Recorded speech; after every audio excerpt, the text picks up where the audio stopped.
तो चलिए शुरू कर लेते हैं यूपीडब्ल्यूएससी पीटी के लिए प्रैक्टिस सेट। सबसे पहले यहाँ पे भारतीय इतिहास के 5 प्रश्नों को हम देख लेते हैं, उसके बाद हम यहाँ पे ऐसे कंटिन्यू करेंगे। तो कहते हैं पहला क्वेश्चन कि किस हड़प्पा कालीन स्थल से जुताई वाले क्षेत्र के साक्ष्य तथा कृषि कार्य संबंधी अवशेष मिले हैं। कहाँ से आपको जुताई के साक्ष्य मिले हैं और उसके साथ साथ कृषि के संबंधित साक्ष्य मिले हैं। तो इसका राइट आंसर हो जाएगा दोस्तों कालीबंगा। और कालीबंगा जो है कहाँ पे, याद रखें ये राजस्थान में स्थित है। यहाँ पर आपको जुताई के साक्ष्य मिले हैं, ये आपका करेक्ट आंसर हो जाएगा। ठीक है, यहाँ पर जैसे बैल वगैरह की यहाँ पर पुष्टि हुई है, इसके साथ साथ और भी पालतू पशुओं की भी पुष्टि हुई है। ठीक है, अगला क्वेश्चन देखिएगा। तो कहते हैं कि भगवान राम पर केंद्रित भक्ति आंदोलन के अग्रदूत कौन थे। ठीक है, भगवान राम पर केंद्रित भक्ति आंदोलन के जो अग्रदूत हैं वो कौन थे। तो इसका राइट आंसर क्या होगा दोस्तों, वो हो जाएगा रामानंद। राइट है, रामानंद इसका करेक्ट आंसर हो जाएगा। ऑप्शन नंबर जो है सी वो एकदम करेक्ट है। ठीक है, चलिए अगला क्वेश्चन देखिएगा। अगले क्वेश्चन की बात करें दोस्तों तो कहते हैं कि भारत में प्रथम मुगल सम्राट कौन था। ठीक है, अब मुगलों की बात कर लेते हैं। तो भारत में जो पहला मुगल है जिसने यहाँ पे बेसिकली कह सकते हैं इसकी स्थापना करी थी, तो वो कौन सी हो जाएंगे, बाबर। ठीक है, बाबर इसका करेक्ट आंसर हो जाएगा। ऑप्शन नंबर बी एकदम सही है, बाबर। ठीक है, चलिए अगले क्वेश्चन की तरफ चलते हैं। अगले प्रश्न में देखिए तो कहते हैं कि जो अष्ट प्रधानमंत्री परिषद है वो किसके राज्य प्रबंध में सहायता करती थी। ठीक है, अष्ट प्रधान का मतलब क्या है, इसमें 8 मंत्री थे टोटल। कितने, 8 मंत्री थे जो इनके राज्य प्रबंध में सहायता करती थी। तो ये कौन से हो जाएंगे दोस्तों, इसका राइट आंसर हो जाएगा आपके लिए शिवाजी। ठीक है, शिवाजी करेक्ट आंसर हो जाएंगे। इसको याद रखेंगे, जो सलाहकार परिषद थी उसको अष्टप्रधान कहा जाता था। अगले क्वेश्चन की तरफ चलिए। तो कहते हैं प्रसिद्ध जैनी जल मंदिर भारत के किस राज्य में स्थित है। ठीक है, एक जैनी जल मंदिर है, ये किस राज्य में स्थित है भारत की, ये आपको बताना है। तो दोस्तों इसका राइट आंसर हो जाएगा दोस्तों, वो हो जाएगा यहाँ पे बिहार। ठीक है, बिहार करेक्ट आंसर हो जाएगा क्योंकि जैन मंदिर ये संबंधित है। अब जैन मंदिर संबंधित है, याद रखेंगे। इसके 24वें तीर्थकार कौन है ये पूछ लिया जाता है, तो ये हो जाएंगे महावीर। ठीक है, महावीर जो है ये इसके 24वें तीर्थकार हो जाएंगे। चलिए अगला क्वेश्चन देख लेंगे। क्वेश्चन नंबर, अब देखिए भारतीय राष्ट्रीय आंदोलन के 5 क्वेश्चन आएंगे। ठीक है, चलिए तो कहा गया यहाँ पर कि एनी बेसेंट कांग्रेस की अध्यक्ष कब निर्वाचित हुई थी। ठीक है, एनी बेसेंट कांग्रेस की जो अध्यक्ष निर्वाचित हुई तो सभी को पता है ये हो जाएगा 1917 में। अब 1917 में अधिवेशन कौन सा था, ये कलकत्ता वाला था। ठीक है, कलकत्ता अधिवेशन जो था वो एनी बेसेंट के द्वारा यहाँ पर किया गया था। इसका याद रखेंगे कि 1885 में यहाँ पर कांग्रेस की स्थापना होती है और इसकी एवो ह्यूम जो हैं उनके द्वारा इसकी स्थापना करे जाते हैं। अगला क्वेश्चन कहते हैं कि बंगाल का विभाजन कब हुआ था। ठीक है, बंगाल का विभाजन कब हुआ ये तो सभी लोग जानते हैं, लेकिन अगर 1905 आपको सब जगह दे दी जाए तो इम्पोर्टेंट क्या होता है उसकी डेट। ठीक है, तो अब होगा यहाँ पर 15 अक्टूबर 1905। ठीक है, 15 अक्टूबर 1905 में क्या होता है, बंगाल का विभाजन हो जाता है और लॉर्ड कर्जन के द्वारा इसका विभाजन किया जाता है। ठीक है, किसके द्वारा, लॉर्ड कर्जन के द्वारा इसका विभाजन किया जाता है। चलिए अगला क्वेश्चन देखिएगा। तो कहते हैं कि अनुशीलन समिति का संबंध जो है वो किससे है। ठीक है, जो अनुशीलन समिति है इसका संबंध किससे हो जाएगा, तो 8 का करेक्ट आंसर होगा दोस्तों, वो हो जाएगा आपके लिए बहुत ही शानदार है। वो कौन सा होगा, वो हो जाएगा यहाँ पर आपका पी मित्रा। ठीक है, पी मित्रा जो हैं ये अनुशीलन समिति के संबंधित हैं और इसके साथ में जो थे भूपेंद्र दत्त हैं। ठीक है, तो इसके साथ में कौन है, भूपेंद्र दत्त। 1902 में मिदनापुर पश्चिम बंगाल में अनुसूचन समिति का यहाँ पर गठन होता है। ठीक है, अनुशीलन समिति का गठन होता है पश्चिम बंगाल मिदनापुर में। तो ये आपका करेक्ट आंसर हो गया। अब चलते हैं अगले प्रश्नों की तरफ। दोस्तों अब वीडियो पसंद आई हो तो इसको लाइक कर सकते हैं। अगले प्रश्न की तरफ चलिए। तो कहते हैं भारत में गर्म दली आंदोलन का पिता किसे कहा जाता है। ठीक है, गर्म दल के यहाँ पे बात कर लेते हैं तो याद रखेंगे ये हो जाएंगे बाल गंगाधर तिलक। ठीक है, बाल गंगाधर तिलक इसके करेक्ट आंसर हो जाएंगे। ठीक है, अब यहाँ पे अगर आया है आपका गर्म दल तो देखिएगा 2 दल हुआ करते थे, एक गर्म दल एक नरम दल। तो ये जो था यहाँ पर 1907 में विभाजित हुआ था। ठीक है, 1907 में इसका विभाजन हुआ था। अगला क्वेश्चन देखिएगा। तो कहते हैं यहाँ पर कि गदर पार्टी के एक प्रमुख नेता इनमें से कौन थे। गदर पार्टी के जो एक प्रमुख नेता हैं वो इनमें से कौन से हो जाएंगे, तो याद रखेंगे ये तो आप सभी जानते हैं कि लाला हरदयाल इसके करेक्ट आंसर हो जाएंगे। ये गदर पार्टी के प्रमुख नेता हैं। अब गदर पार्टी की अगर बात कर लेते हैं, देखिए 1913 में इसकी स्थापना हुई थी। कहाँ पर हुई थी, सैन फ्रांसिस्को में हुई थी। ठीक है, सैन फ्रांसिस्को इसका करेक्ट आंसर होगा। अगले क्वेश्चन की तरफ चलते हैं। तो आप देखिए भूगोल के 5 क्वेश्चन आपके एग्जाम में आने हैं, बिल्कुल सही बात है। चलिए देखिए क्वेश्चन नंबर 11 कहता है कि मानस किस नदी की सहायक नदी है। ठीक है, जो मानस नदी है ना, ये किस नदी की सहायक नदी है, ट्रिब्यूटरी है, तो ये हो जाएगा आपका राइट आंसर ब्रह्मपुत्र। ठीक है, ब्रह्मपुत्र इसका करेक्ट आंसर है। और ब्रह्मपुत्र की अगर बात कर लेते हैं, देखिए ये मानसरोवर झील तिब्बत से निकलती है। कहाँ से? मानसरोवर झील जो है वो तिब्बत से निकलती है। चलिए ये आपका करेक्ट आंसर होगा। अब देख लेते हैं क्वेश्चन नंबर 12 में। 12 में कहा गया उत्तर पश्चिम कौन सा पर्वत स्थित है। ठीक है, उत्तर पश्चिम में, अब जैसे मान लीजिए कंट्री है अपनी, ठीक है, तो कहते हैं ना कि उत्तर पश्चिम में कौन सा पर्वत स्थिर है, यानी उत्तर की बात कर लेते हैं और ये पश्चिम की बात कर लेते हैं। जो यहाँ पे एरिया है वहाँ पे कौन सी पड़ती है? अरावली होती है। ठीक है, अरावली जो है विश्व की सबसे पुरानी श्रृंखलाओं में आती है। और यहाँ पर देखेंगे जो इसकी सबसे ऊंची चोटी है वो है गुरु शिखर। ठीक है, इसकी सबसे ऊंची चोटी कौन सी है? ये है गुरु शिखर। अगला क्वेश्चन देखेंगे तो कहते हैं यहाँ पर कि किस सरकार द्वारा वन नीति की घोषणा किस वर्ष करी गई थी। ठीक है, केंद्र सरकार के द्वारा वन नीति को लाया गया। अब इसकी घोषणा कब करी जाती है, ये आप लोगों के लिए जानना बहुत ज़रूरी है। तो ये हो जाएगा कौन सा? भारत में जो है इसकी घोषणा होती है 1928 में। ठीक है, सबसे ज़्यादा वन कहाँ पे है अपने भारत में? वो हो जाएगा यहाँ पर आप देखेंगे कि मध्य प्रदेश, एमपी जो है ना, वहाँ पर सबसे ज़्यादा आपको देखने को मिल जाते हैं वन। ठीक है, चलिए अगला क्वेश्चन देखिएगा। ये जो क्वेश्चन है ये भी इम्पोर्टेंट है। तो कहते हैं सिंह भूमि झारखंड किसके लिए प्रसिद्ध है। ठीक है, सिंह भूमि झारखंड ही को कहते हैं। तो यह प्रसिद्ध किसके लिए है? तो याद रखेंगे ये तांबा के लिए प्रसिद्ध है। सिंह भूमि जो जगह है झारखंड में वह तांबा के लिए यानी कि कॉपर के लिए यहाँ पर वो प्रसिद्ध है। ठीक है, कॉपर वहाँ पे पाया जाता है सबसे ज़्यादा। अगला क्वेश्चन कहता है कि भारत में पहली बार जाति आधारित जनगणना कब कराई गई थी। ठीक है, अब जनगणना तो आप लोगों से पूछ लिया जाता है, लेकिन अगर यहाँ पे पूछा जाए कि जाति पर आधारित जनगणना कब कराई गई, तो इसका राइट आंसर हो जाएगा दोस्तों यहाँ पर 1931। ठीक है, कब? 1931 में पहली बार जाति आधारित जनगणना कराई गई थी। ठीक है, जाति आधारित जनगणना। अगला क्वेश्चन देखिएगा यहाँ पर। तो कहते हैं कि भारतीय अर्थव्यवस्था के 5 क्वेश्चन ले लेते हैं। तो कहा गया कि भारत में राष्ट्रीय आय की गणना का कार्य कौन करता है। अब जो भारत में राष्ट्रीय आय है उसका कार्य कौन करता है, तो याद रखेंगे वो हो जाएगा यहाँ पे सांख्यिकी संगठन। ठीक है, सांख्यिकी संगठन जो है केंद्रीय, इसके द्वारा भारत में जो है राष्ट्रीय आय की गणना का कार्य किया जाता है। अगला क्वेश्चन देखिए, क्वेश्चन नंबर 17 कहते हैं भारत में बेरोजगारी का मुख्य स्वरूप क्या है। ठीक है, जो भारत है इसमें बेरोजगारी का मुख्य स्वरूप क्या होगा, तो 17 का राइट आंसर हो जाता है दोस्तों, ये होता है यहाँ पे संरचनात्मक। ठीक है, संरचनात्मक जो है ये बेरोजगारी का मुख्य स्वरूप जो है अपने इंडिया में पाया जाता है। इसको याद रखेंगे, ये अच्छा क्वेश्चन बनता है।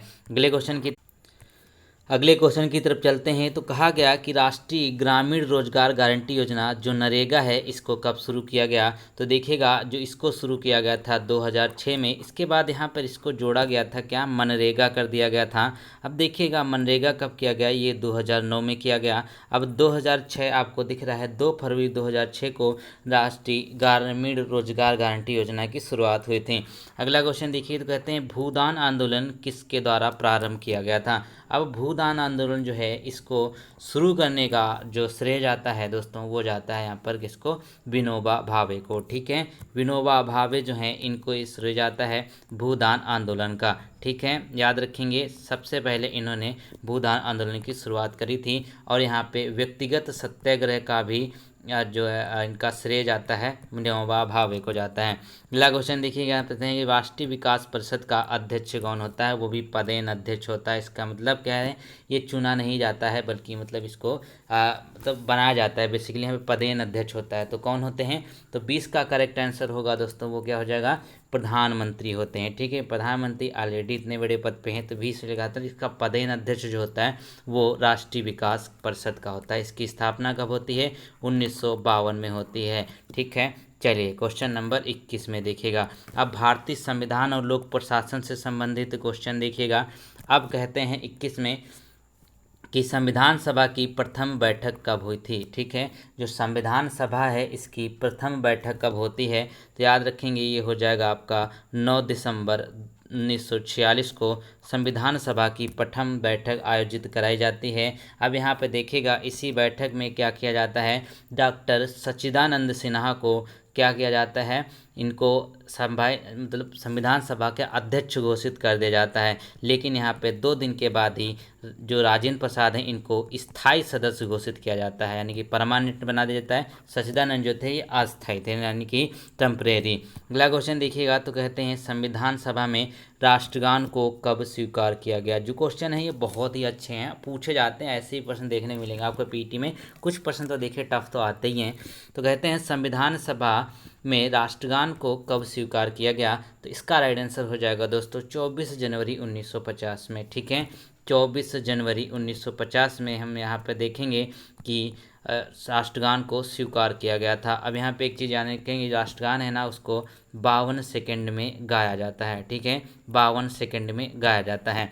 अगला क्वेश्चन देखिएगा तो कहते हैं कि संपत्ति के अधिकार को किस संविधान संशोधन द्वारा हटा दिया गया। अब देखिएगा इससे पहले क्या हुआ करता थे, 7 जो हमारे मौलिक अधिकार हुआ करते थे। ठीक है, 7 मौलिक कर्तव्य हुआ करते थे। एक यहाँ से कर्तव्य नहीं अधिकार, एक यहाँ से हटा दिया गया, तो अब कितने हैं, अब टोटल 6 मौलिक अधिकार हैं। यहाँ से संपत्ति के अधिकार को हटाया गया। ये किस में हटाया गया, 44वां संविधान संशोधन जो होता है 1978 में। ठीक है, 1978 में होता है। अब यहाँ पर है 300A में। ठीक है, अनुच्छेद 300A में अब इसको रख दिया गया है। ठीक है, याद रखेंगे। चलिए अगला क्वेश्चन देखिएगा, कहते हैं राष्ट्रपति पर महाभियोग का आरोप जो है संसद के किस सदन द्वारा लगाया जाता है। ठीक है, अब राष्ट्रपति को हटाया कैसे जाता है, महाभियोग की प्रक्रिया होती है अनुच्छेद 61 के द्वारा। ठीक है, अब ये जो होता है ना, ये किसी भी सदन में पारित हो सकता है। ठीक है, क्या होता है, ये आपके किसी भी सदन में पारित हो सकता है। तो आपका करेक्ट आंसर क्या हो जाएगा दोस्तों, 24 का वो हो जाएगा यहाँ पर किसी भी सदन, यानी कि ऑप्शन नंबर सी इसका एकदम करेक्ट हो जाएगा। किसी भी सदन से इसको पारित किया जा सकता है, तो ये याद रखेंगे। अगले क्वेश्चन की तरफ चलते हैं। तो कहते हैं कि केंद्र सरकार का प्रथम वित्त अधिकारी कौन होता है। ठीक है, केंद्र सरकार का प्रथम वित्त अधिकारी जो होता है वो कौन सा होता है। ठीक है, चलिए इसका राइट आंसर दीजिए आप लोग। तो क्या हो जाएगा, बेसिकली यहाँ पे जो महान्यायवादी होते हैं वो प्रथम विधि अधिकारी होते हैं, याद रखेंगे। और महान्यायवादी की जो नियुक्ति करी जाती है वो राष्ट्रपति के द्वारा करी जाती है। किसके द्वारा, राष्ट्रपति के द्वारा इसकी नियुक्ति करी जाती है। ये भी अच्छा क्वेश्चन है। क्वेश्चन नंबर अगला देखिएगा, साइंस के प्रश्नों की तरफ चले। जनरल साइंस 5 नंबर के आपके एग्जाम में आनी है, तो इसको भी हम जल्दी से फिनिश कर लेते हैं। 26 में कहा गया कि सापेक्ष आर्द्रता को मापने के लिए किस उपकरण का यूज़ किया जाता है। आर्द्रता का मतलब क्या होता है, जो ह्यूमिडिटी होती है, इसको मापने के लिए हम किस चीज़ का यूज करते हैं। तो इसको आपने बार बार सुना होगा कि जो हाइग्रोमीटर होता है, ठीक है, जो हाइग्रोमीटर होता है इसको हम मापते हैं। अब बैरोमीटर है, आप लोग जानते हैं, इससे मापा जाता है वायुमंडलीय दाब। ठीक है, कैसा, वायुमंडलीय दाब, इससे मापा जाता है। अब यहाँ पे देखिए थर्मामीटर से टेम्परेचर मापा जाता है, बॉडी टेम्परेचर। ये भी याद रखने योग्य बातें हैं। अगला क्वेश्चन कहता है कि पेट्रोल की गुणवत्ता किससे प्रदर्शित करी जाती है। ठीक है, अब पेट्रोल अच्छा है या पेट्रोल बुरा है, यह कैसे ज्ञात किया जाता है। तो देखिएगा वो क्या होता है, ऑक्टेन उसकी संख्या होती है। क्या होती है, जो ऑक्टेन संख्या होती है उसकी मदद से हम क्या करते हैं, इसकी पेट्रोल की गुणवत्ता को मापते हैं। जैसे कि कहा जाता है जिसकी ऑक्टेन 8 होती है वो सबसे अच्छा होता है, लेकिन जो सबसे ज़्यादा चलन में होती है उसकी संख्या होती है 7। ठीक है, हेप्टेन। ठीक है, तो ये आपका करेक्ट आंसर हो जाएगा। अगला क्वेश्चन देखिएगा, तो कहते हैं कि किस रक्त समूह को यूनिवर्सल डोनर कहा जाता है। ठीक है, यूनिवर्सल डोनर कहा जाता है। तो 28 में देखिएगा तो होगा क्या, यहाँ पर वो होगा ओ वाला। ठीक है, ओ जो है इसको यूनिवर्सल डोनर कहा जाता है, यानी कि किसी भी व्यक्ति को ये दान में दे सकता है। ठीक है, किसी भी व्यक्ति को दान में दे सकता है। अब यहाँ पे देखिए क्वेश्चन एक्स्ट्रा फैक्ट में कि AB जो होता है ये किसी से भी ब्लड ले सकता है। क्या होगा, किसी से भी ब्लड ले सकता है। ठीक है, अगला क्वेश्चन देखिए, तो कहते हैं कि LPG का पूरा नाम क्या होगा। ठीक है, LPG जो है इसका पूरा नाम क्या होगा। दोस्तों याद रखेंगे ये हो जाता है लिक्विफाइड पेट्रोलियम गैस। यहाँ से एक क्वेश्चन और आता है जो आपका CNG है, इसका फुल फॉर्म क्या होगा, ये होगा कंप्रेस्ड नेचुरल गैस, और ये होगा लिक्विफाइड पेट्रोलियम गैस। अगला क्वेश्चन यहाँ पे देखिएगा, तो कहते हैं एक प्रकाश वर्ष का मान कितना होता है। 30 में देखें तो एक जो प्रकाश वर्ष है इसमें कितना इसका मान होता है। तो दोस्तों ये आपका करेक्ट आंसर हो जाएगा यहाँ पर आपका 9.4 6 × 10⁻15 मीटर, ठीक है। 9.46, ऑप्शन नंबर सी आप देखिए बिल्कुल मैच कर रहा है। तो याद रखेंगे ये क्या होता है, ये एक प्रकाश दूरी का मात्रक है, ठीक है। ये दूरी को मापते हैं। सबसे बड़ी कौन सी मात्रक है, वो होती है पारसेक, ठीक है। पारसेक जो है ये भी दूरी को मापने के लिए यूज किया जाता है। तो चलिए दोस्तों, अब करंट अफेयर के प्रश्नों को ले लेते हैं। करंट अफेयर आपके एग्जाम में 10 नंबर का पूछा जाना है, जो बहुत ही इंपॉर्टेंट रोल प्ले करता है आपके सिलेक्शन के लिए, ठीक है। तो चलिए शुरू कर लेते हैं 51 से। तो कहते हैं कि नई दिल्ली के प्रतिष्ठित राजपथ राष्ट्रपति भवन से इंडिया गेट तक सड़क का नाम बदल करके क्या रख दिया गया है। तो याद रखेंगे इसको रख दिया गया है कर्तव्य पथ, ठीक है। ये वही है जहाँ से इंडिया गेट से लेकर के जो राष्ट्रपति भवन था वो बीच में आपको दिखता नहीं, फोटोग्राम आपने देखा होगा बहुत बेहतरीन तरीके से, तो उसको अब कर्तव्य पथ के नाम से जाना जाएगा। अगला क्वेश्चन देखिए, तो कहते हैं जो अग्निपथ योजना है ना, तो बहुत ही चर्चा में रही है। अग्निपथ योजना इसको कब शुरू किया गया, 52 में। देखिए तो अग्निपथ योजना कब लॉन्च करी गई, तो इसका राइट आंसर होगा दोस्तों 14 जून 2022, ठीक है। 14 जून 2022 को अग्निपथ योजना को लॉन्च किया गया था, ठीक है। चलिए अगला क्वेश्चन यहाँ पर देख लेते हैं।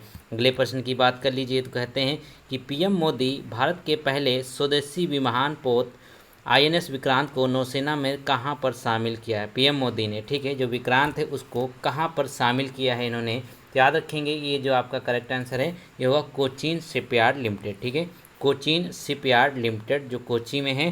क्वेश्चन नंबर देखिए 54 कहता है कि सशस्त्र सेना झंडा दिवस कब मनाया जाता है, ठीक है। सशस्त्र सेना का जो झंडा दिवस है ये कब मनाया जाता है, तो याद रखेंगे ये होगा आपका 7 दिसंबर को, ठीक है। 7 दिसंबर को हम झंडा दिवस के रूप में मनाते हैं, तो याद रखेंगे ये आपका करेक्ट आंसर होगा। अगला क्वेश्चन देखिएगा, तो कहते हैं कि अंतर्राष्ट्रीय योग दिवस कब मनाया जाता है। अब अंतर्राष्ट्रीय योग दिवस की बात कर लीजिए तो ये मनाया जाता है 21 जून को, ठीक है।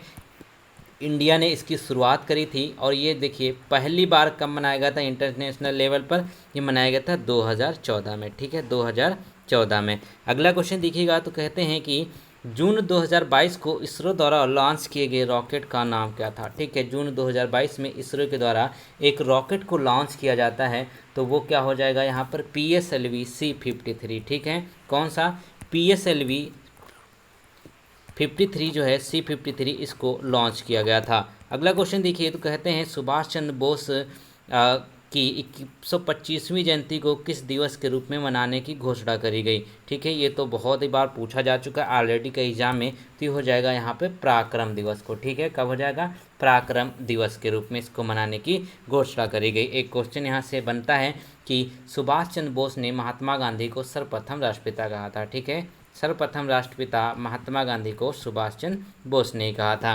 अगले क्वेश्चन की बात कर लेंगे, तो कहते हैं सेना में पहली महिला लड़ाकू पायलट कौन बनी है। सेना में पहली महिला लड़ाकू पायलट जो बनी है वो कौन बनी है, तो इसका राइट आंसर हो जाएगा यहाँ पे देखिए अभिलाषा बराक, ठीक है। अभिलाषा बराक जो हैं ये पहली लड़ाकू पायलट बन गई हैं अपने सेना में, ठीक है। अगला क्वेश्चन देखिएगा, तो अगले में कहते हैं कि विश्व तंबाकू निषेध दिवस कब मनाया जाता है, ठीक है। विश्व तंबाकू निषेध दिवस कब मनाया जाता है, इसका राइट आंसर हो जाएगा दोस्तों 31 मई, ठीक है। सभी को पता है 31 मई को यह दिन सेलिब्रेट किया जाता है। अगले क्वेश्चन में चलते हैं, तो कहते हैं कि 2022 में फ्रांस के नए प्रधानमंत्री कौन बने हैं, ठीक है। जो फ्रांस है इसके नए प्रधानमंत्री किससे नियुक्त किया गया है, फ्रांस के PM कौन नियुक्त करे गए हैं, तो याद रखेंगे 60 का करेक्ट आंसर होगा आपके लिए ऑप्शन नंबर बी करेक्ट होगा। एलिजाबेथ बोर्ने को यहाँ पर फ्रांस के नए प्रधानमंत्री के रूप में चुना गया है।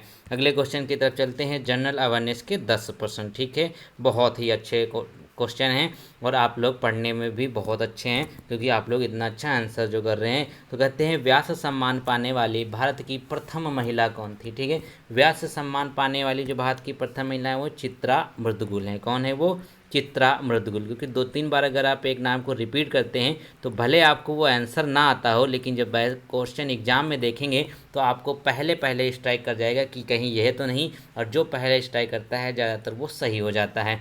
अगला क्वेश्चन देखिएगा, तो कहते हैं कि GM फसलों के बारे में हम सुनते हैं, तो GM होता क्या है, ठीक है। अब देखिएगा, अब जो लोग गाँव से बिलोंग करते हैं वो GM फसलों के बारे में ज़रूर जानते होंगे। अब GM का जो मतलब होता है दोस्तों वो क्या होगा, याद रखेंगे इसका करेक्ट आंसर होता है जेनेटिकली मॉडिफाइड। ठीक है, जेनेटिकली मॉडिफाइड ये आपका करेक्ट आंसर हो जाएगा। इसको क्या किया जाता है, इसको चेंज कर दिया जाता है, तो इसका राइट आंसर हो जाएगा ऑप्शन नंबर बी। ठीक है, जेनेटिकली मॉडिफाइड। अगला क्वेश्चन देखिएगा, तो कहते हैं रुक्मणी देवी का संबंध किस नृत्य से है। ठीक है, जो रुक्मणी देवी हैं इनका संबंध जो है वो किस शास्त्रीय नृत्य से है, तो याद रखेंगे ये हो जाएगा आपका भरतनाट्यम। ठीक है, भरतनाट्यम से संबंधित हैं और ये है कहाँ का, तमिलनाडु का है। ठीक है, कथकली कहाँ का है, ये केरला का है। ठीक है, मोहिनीअट्टम कहाँ का है, ये भी केरला का है। और ओडिशा की बात करते हैं, ओडिसी जो है ओडिशा का है। ठीक है, चलिए ये आपका करेक्ट आंसर हो गया। अगले क्वेश्चन की तरफ बढ़ते हैं, तो कहते हैं कौन सा जोड़ा जो है सही सुमेलित नहीं है। बेसिकली जो सही सुमेलित नहीं है वो कौन सा होगा, देखिएगा जो बांदीपुर है आप सभी को पता है वो कर्नाटक में पाया जाता है, एकदम सही बात है। मानस जो है ये आसाम में है, ये भी सही है। काजीरंगा भी आसाम में, एक सींग वाला जो गेंडा है वहाँ पर फेमस है। ठीक है, अब सिमलीपाल जो है ये आंध्रा में नहीं बल्कि ये कहाँ पे, उड़ीसा में है। ठीक है, जो सिमलीपाल है ये उड़ीसा में स्थित है। अगले क्वेश्चन में चलते हैं, तो कहते हैं विश्व विरासत स्थल पशुपतिनाथ मंदिर कहाँ पर है। ठीक है, विश्व विरासत स्थल पशुपतिनाथ मंदिर जो है वो कहाँ पर स्थित है, तो इसका राइट आंसर हो जाएगा यहाँ पर काठमांडू। ठीक है, ये हो जाएगा आपका काठमांडू, क्योंकि सार्क जो है माफ़ कीजिएगा यहाँ पर थोड़ा सा, अच्छा ठीक है, बिल्कुल सही बात है, काठमांडू में है। अब यहाँ पे एक चीज़ यहाँ पे मैं एक्स्ट्रा बता रहा हूँ, जैसे सार्क है ना, सार्क जो एक संगठन है इसका मुख्यालय कहाँ पर है, ये भी काठमांडू में है, याद रखेंगे काठमांडू में है। चलिए अगला क्वेश्चन देखिएगा, तो कहते हैं पहला ब्रह्मपुत्र साहित्य उत्सव कहाँ पर आयोजित किया गया था। ठीक है, पहला ब्रह्मपुत्र साहित्य उत्सव जो आयोजित किया गया वो कहाँ पर किया गया, इसका राइट आंसर हो जाएगा ऑप्शन नंबर ए, यानी कि गुवाहाटी में। ठीक है, गुवाहाटी में इसका आयोजन किया गया था। प्रश्नों का लेवल काफ़ी अच्छा है और आपके लेवल का है। ठीक है, ऐसा नहीं कि बहुत हाई लेवल का हो, जैसा आपका पीटी एग्जाम में आना चाहिए। 10-5 क्वेश्चन तो आपको वैसे भी टफ देखने को मिलते हैं हर एग्जाम में, क्योंकि 100 में 100 किसी को लाने का अधिकार नहीं है, एक तरीके से आयोग की बात है ये। ठीक है, तो कहा गया कि पोखरण में किस वर्ष पहला परमाणु परीक्षण आयोजित किया गया था। ठीक है, अब देखिए पोखरण में जो पहला परमाणु परीक्षण आयोजित किया गया वो हो जाएगा यहाँ पे 1975 में, जो था स्माइलिंग बुद्धा के नाम से। ठीक है, किसके नाम से, स्माइलिंग बुद्धा के नाम से। ठीक है, तो देखिए कहीं कहीं पे ये 1974 भी देखने को मिलता है, लेकिन 1975 में क्या हुआ था, ठीक है, ये स्माइलिंग बुद्धा के नाम से परमाणु परीक्षण का जो ये कोड नाम था। ठीक है, ये कोड नाम था। चलिए अगला क्वेश्चन देखिएगा, तो कहते हैं बॉलीवुड का वह गीतकार जिसने अधिकतम संख्या में गाने लिखकर गिनीज बुक ऑफ रिकॉर्ड में अपना नाम यहाँ पर दर्ज कराया था। ठीक है, तो क्या हो जाएगा राइट आंसर दोस्तों, ये तो आप सभी लोग जानते हैं, जो समीर अंजान है इन्होंने अपना नाम जो है दर्ज कराया, किस वजह से, क्योंकि इन्होंने इतने ज़्यादा गाने लिखे कि इनका नाम गिनीज बुक में दर्ज हो गया है। अगला क्वेश्चन देखिएगा, तो कहते हैं कि मैक ओएस किसके द्वारा विकसित एक ऑपरेटिंग सिस्टम है। क्वेश्चन एक तो आएगा ही पीटी में। ठीक है, मैक ओएस द्वारा विकसित एक ऑपरेटिंग सिस्टम है, याद रखें कौन सा हो जाएगा आपका, एप्पल कंपनी के जो ठीक है, इसका राइट आंसर क्या हो जाएगा, एप्पल हो जाएगा। अब एप्पल कंपनी के जो वो हैं सीईओ वो कौन है, टिम कुक हैं। ठीक है, सीईओ जो है वो कौन है, टिम कुक हैं। अगला क्वेश्चन देखिए, क्वेश्चन नंबर 70 में, तो कहते हैं पीपल्स वार ग्रुप नामक आतंकीवादी संगठन किस राज्य से संबंधित है। ठीक है, पीपल वार ग्रुप नामक जो है संगठन है, आतंकवादी है ये संगठन, तो ये कहाँ पे है, याद रखेंगे आंध्र प्रदेश में है। ठीक है, ये आंध्र प्रदेश में संगठित है, याद रखेंगे। चलिए अब यहाँ पे इससे एक फैक्ट बनता है कि देखिए 1953 में जो भाषा के आधार पर सबसे पहला राज्य गठित हुआ था वो आंध्र प्रदेश ही गठित हुआ था। ठीक है, चलिए अब यहाँ पे जनरल अवेयरनेस भी होगा, करंट अफेयर भी होगा। अब चलते हैं अगले प्रश्नों की तरफ। तो चलो भाई यहाँ पे देख लेते हैं समान हिंदी के आपके ग्रामर के जो 5 क्वेश्चन आने हैं उनको। ठीक है, 5 क्वेश्चन आने हैं, आप हिंदी के जानते हैं सभी लोग। ठीक है, तो कहते हैं यहाँ पे पुस्तकालय जो है इसमें कौन सी संधि है। ठीक है, जो पुस्तकालय है इसमें कौन सी संधि हो जाएगी, तो याद रखेंगे पुस्तक प्लस आलय। ठीक है, क्या बनता है, ये पुस्तक प्लस आलय बनता है। तो जहाँ पर दोनों आपको देखने को मिलते हैं, यहाँ पे आ मिला और उसके बाद यहाँ पे क्या मिला, बड़ा आ मिला। ठीक है, तो इससे बना क्या, बड़ा आ बना, तो इसको क्या कहते हैं, दीर्घ संधि कहते हैं, ठीक है, इसको दीर्घ संधि कहते हैं। अगले क्वेश्चन की तरफ चलते हैं। तो कहते हैं जो बालू है वो शब्द है, ठीक है, जो बालू है ये कौन सा शब्द है, तो याद रखेंगे ये एक बेसिकली यहाँ पे स्त्रीलिंग शब्द है, ठीक है।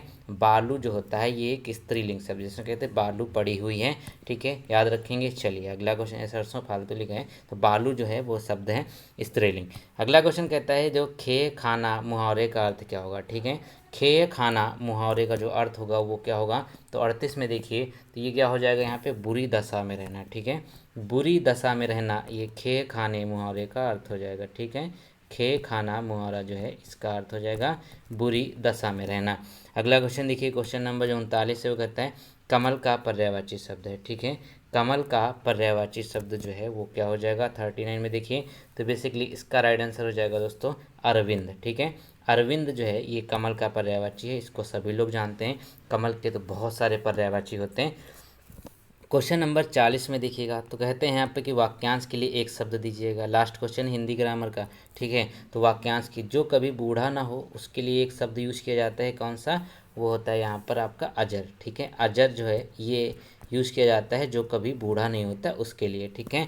चलिए अगला क्वेश्चन देखिएगा। अब अगले क्वेश्चन में कहते हैं समान अंग्रेजी, ठीक है, इंग्लिश के आपके 5 क्वेश्चन आने हैं एग्जाम में। चलिए इसको हम देख लेते हैं। पहले क्या है आपके लिए, पहले आपका जो गलत यहाँ पे most appropriate meaning underline idioms, ठीक है, ये एडियम्स दिया हुआ है, तो अंडरलाइन में दिया हुआ कि इसका मतलब गलत क्या होगा, इसमें मतलब सही क्या होगा ये पूछा गया। तो Anu jump the gun and announce their plan at the dinner table, ठीक है, अनु ने जंप किया और उसने अपना प्लान जो है वो बता दिया। तो यहाँ पे जम्प द गन ये तो नहीं होगा, ठीक है, तो यहाँ पे होगा क्या दोस्तों, वो हो जाएगा यहाँ पे एक्ट हैस्टिली, ठीक है। एक्ट हैस्टिली का मतलब क्या होता है, उसने थोड़ा सा बहुत ही लाउड और थोड़ा सा विचित्र बिहेव किया, ठीक है, ताकि उसको यहाँ पे अपना प्लान अनाउंस करना था। अगला क्वेश्चन देखिए, तो कहते हैं यहाँ a group of people who came together in religious building for worship and prayer, ठीक है, कहा गया कि जहाँ पर एक ग्रुप आता है लोगों का पूजा करने के लिए, प्रार्थना करने के लिए, तो उसे क्या कहा जाता है, ठीक है, तो उसको कहते हैं कॉन्ग्रीगेशन, ठीक है, उसको कहते हैं कॉन्ग्रीगेशन, याद रखेंगे। ऑप्शन नंबर ए इसका एकदम करेक्ट हो जाएगा। अगले क्वेश्चन की तरफ चलिए। तो कहा गया ना कि एंटोनिम्स आपको बताना है हेनस का, ठीक है, जो आपका हेनस है इसका एंटोनिम इतना टफ तो फिलहाल नहीं आएगा, लेकिन हो सकता है आ जाए। तो होगा क्या दोस्तों, इसका मतलब एग्रीएबल, ठीक है, इसका मतलब क्या होता है, एग्री होना होता है इसके अपोजिट में। और जो हेनस का मतलब होता है कि डिसएग्री, मतलब कहते हैं आप सहमति नहीं है, तो कहते हैं I am not heinous with you, ठीक है। अब एग्रीएबल का मतलब क्या है, आप एग्री हैं किसी चीज़ के लिए कि हाँ ठीक है। चलिए अगला क्वेश्चन देखिएगा यहाँ पर।